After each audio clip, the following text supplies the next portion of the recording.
Assalamualaikum warahmatullahi wabarakatuh. Perkenalkan, nama saya Nasira, NIM 2541031. Di sini saya akan mempresentasikan makalah tentang ikram jarah atau memuliakan tetangga.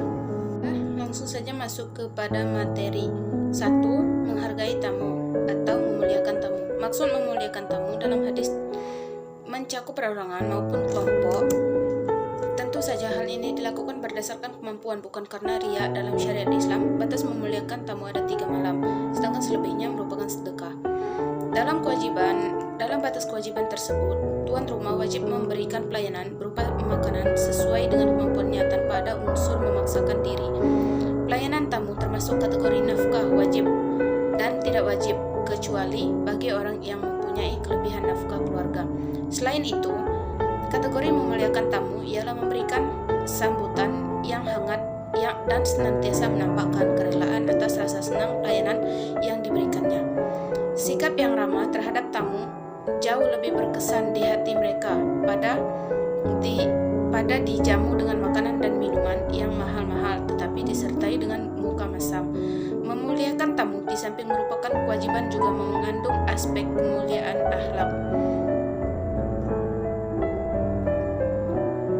Sebagaimana hadis riwayat Malik, Muslim, dan Tirmizi, sebagaimana artinya, telah menceritakan kepada kami Muhammad bin Al-Masamah dan Ibu Bashar, keduanya berkata, telah menceritakan kepada kami Muhammad bin Ja'far, telah menceritakan kepada kami Syu'bah, dan berkata, dan mendengar Qatadah menceritakan dari Anas bin Malik dari Sallallahu Alaihi Wasallam, beliau bersabda, tidaklah salah seorang dari kalian beriman hingga mencintai untuk saudaranya dan mengatakan untuk ketetanggaannya sebagaimana ia dicintai untuk dirinya sendiri.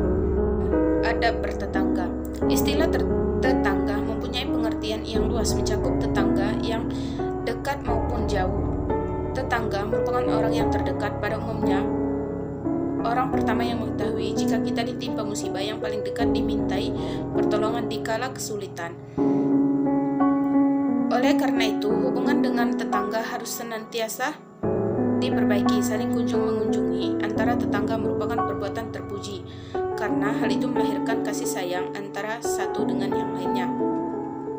Tetangga memiliki tingkatan sebagaimana lebih tinggi dari sebagian yang lainnya, bertambah ukurannya sesuai dengan kedekatan dan kejauhannya, kekerabatan, agama, dan ketakwaannya, serta dengan sejenisnya. Adapun batasan masih dipersisihkan para ulama. Di antara pendapat mereka adalah: 1. Batasan tetangga yang mu'tabar adalah 40 rumah dari semua arah. Kedua, 10 rumah dari semua arah. Ketiga, orang yang mendengar azan adalah tetangga. Tetangga adalah yang menempel dan bersebelahan saja. Batasannya adalah mereka yang disatukan oleh satu masjid.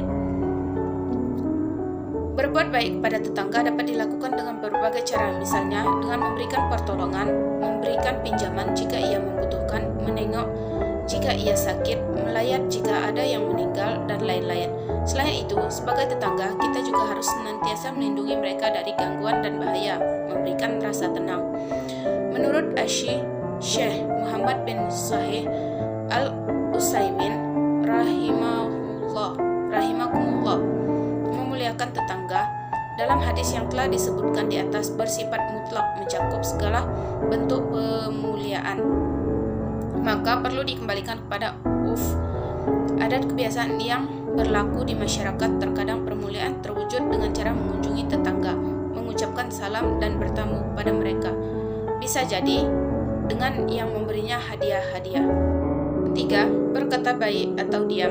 Kalimat barang siapa yang beriman kepada Allah dan hari akhir, maksudnya barang siapa beriman dengan keimanan yang sempurna, yang keimanannya itu menyelamatkan dari azab Allah dan membawanya mendapatkan ridho Allah, maka hendaklah ia berkata baik atau diam, karena yang beriman kepada Allah dengan sebenar-benarnya tentu ia takut kepada ancamannya, mengharapkan pahalanya, bersungguh-sungguh melaksanakan perintah dan meninggalkan larangannya.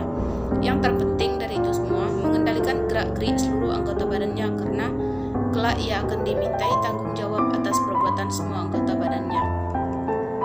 Menjaga lisan dan melakukan dengan 2 cara, yaitu dengan berkata baik, atau kalau tidak mampu maka diam. Dengan demikian, diam kedudukannya lebih rendah daripada lebih baik berkata baik. Namun, masih lebih baik dibandingkan dengan berkata yang tidak baik-baik. Berkata baik terkait dalam 3 hal, seperti tersebut dalam surah An-Nisa 114. Bismillahirrahmanirrahim. Al-muslimu man salama muslimuna min lisanihi wa yadihi. Yang artinya, seorang muslim adalah seorang yang muslim lainnya selamat dari gangguan lisan dan tangannya. Hadis di atas juga diriwayatkan oleh Muslim nomor 64 dengan lafal, Inna rajulan salla Rasulullah sallallahu alaihi wasallam al-muslimu khairan qala man salamal muslimuna min lisanihi wa yadihi. Yang artinya adalah seorang laki-laki yang bertanya kepada Rasulullah sallallahu alaihi wasallam, siapakah yang muslim yang baik? Beliau menjawab, seorang yang orang-orang muslim yang lain selamat dari gangguan lisan dan tangannya. Hadis-hadis yang telah dijelaskan di atas menyebutkan ada 3 di antara mereka ciri-ciri dan sekaligus konsekuensi dari pengakuan keimanan seorang muslim kepada Allah Subhanahu wa taala di hari akhir. Ketiga ciri yang dimaksudkan dengan memuliakan tamu, menghormati tetangga, dan berbicara yang baik atau diam, meskipun keimanan kepada Allah dan hari akhir merupakan perbuatan yang bersifat abstrak. Namun keimanan tidak berhenti sebatas pengakuan, tetapi harus diaplikasikan dalam bentuk nyata. Hadis di atas hanya menyebutkan 3 indikator yang menggambarkan sikap seorang yang beriman dan tidak berarti bahwa segala indikator